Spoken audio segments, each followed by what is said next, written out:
Hi everyone, welcome back. Today's video is talking about I give you the 5 reasons that I think you should not start with the Chanel Jumbo Classic Flap. You start with your Chanel collection. Ever since I upload my entire Chanel collection, you guys ask me the recommendation of which handbag should you start with your Chanel collection.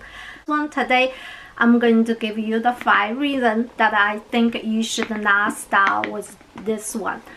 Before this video, I also wanted to declare that this is solely my personal opinion.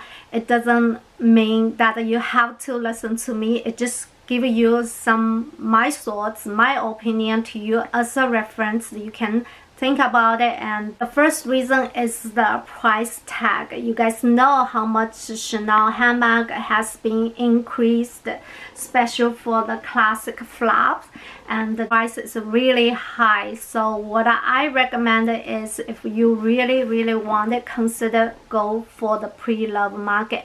In the pre-love market, set up your goal, like which bag, which type of the leather you want, which type of the hardware you want, and what year you want. You can have within 5 years, within 7 years you want. And one more thing is important, that you want to have the authentic car. It is better for you in case one day you want to sell. You can have everything together to sell, and so you won't lose too much money.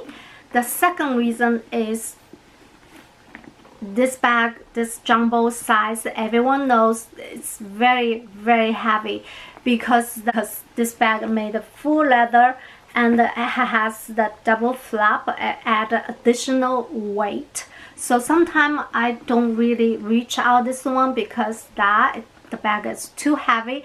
I rather go for the reissue 227.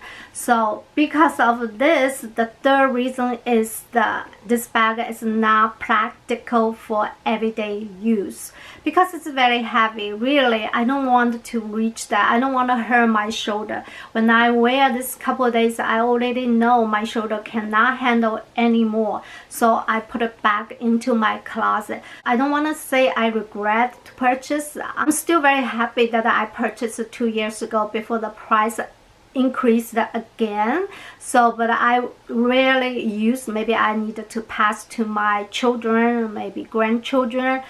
It is one of the collection from Chanel, so I will never sell that. So the number 4 reason is the capacity. Now this is a jumbo size. Look at this bag. It seems like really can fit a lot, but really this bag is not able to fit a lot of stuff, and I think this is a good thing. It's heavy enough. If this bag can fit a lot, you can imagine how heavy it's gonna to be. So the capacity cannot fit a lot. This is number 4. The last but not least, I think everyone say that including myself, that the Chanel bag has good resale value, but one condition is you purchased this bag a couple years ago. Right now you sell, you may not lose a lot of money, but you purchase it today and you try to sell next few months, I guarantee you at least lose $500 to $1,000 if you sell to those consignment department. So that's for sure. I don't know, this is considered the resale value is very low, or it's unsure, because you need to hold on this handbag for a couple years in order to make sure you don't lose too much money since the Chanel handbag. But also the condition is the Chanel handbag price continue increase. If they don't increase, stay there for 10 years, you're gonna lose money more. So that's what I say for resale value. I hope this video is really helpful. So in my next video, I will give you the 5 reasons why you can choose the other bag as your first Chanel handbag collection. I hope you guys enjoy, and I will see you very soon. Have a wonderful day. Bye bye.